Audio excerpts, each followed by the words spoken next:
What do you get when you combine controversial topics with an everyday teenager? You get rants. Stay tuned for your weekly dose of open-minded podcast.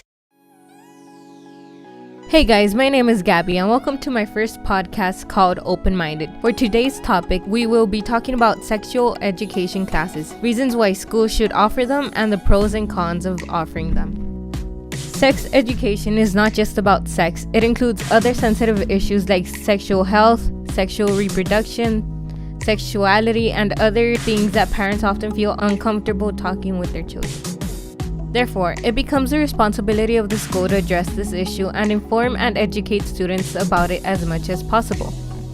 To begin with, Texas has the nation's 5th highest birth rate among teenagers, behind Arkansas, Mississippi, Oklahoma, and New Mexico. Schools are not required to teach sex education classes in Texas, so it has the highest rate of repeat births among teenagers ages 15 to 19. Most teenagers have never had to talk with their parents, so when they become sexually active, they aren't aware of all the dangers that are out there.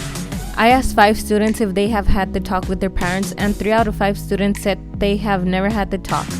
If the parents aren't going to have the talk with them, might as well get it from an educated professional so teenagers won't turn to getting invalid information from the internet. Of course, sexual education classes do have its pros and cons, so stay tuned for more on this topic.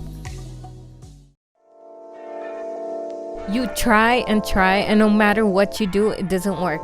You pull until chunks of hair are in your hand, hairspray is all over the place, bobby pins are sticking out in all directions. Well, you know what? Stop struggling today and purchase the all-new hair styler. It works for all types of hair. Just spray it on and get any hairstyle you want. Call 1-800-855-2535. As mentioned, we will now be stating the cons of offering sexual education classes in school. Often, sexual education can go against moral or religious beliefs of an individual.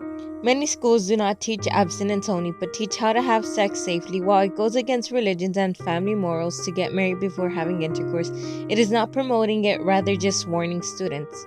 Most education is taught as a brief lesson in physical education or health class, but that is not enough time to relate effectively on serious materials, and it is often seen as a recreational course and not a serious issue.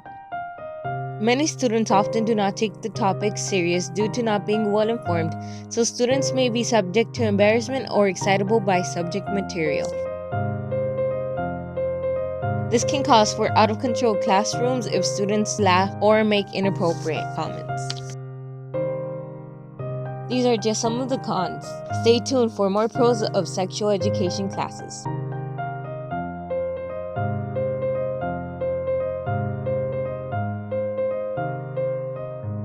It was my fault. I deserved it. He had a reason to do it. If you or someone you know are in an abusive relationship, don't hesitate to call the National Abusive Hotline. Call 1-800-799-7233. The number again is 1-800-799-7233. You are worth more than what you think.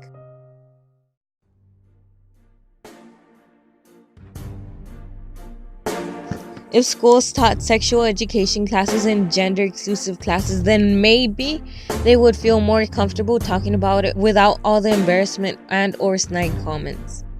Students would be taught the correct terms of the reproductive system and how one contracts STDs while dismissing any of the myths surrounding sex, one of them being you can't get pregnant from only having sex once. Many students have intercourse even before they enter high school. So if they offered these classes, it would show those students how to safe while being sexually active.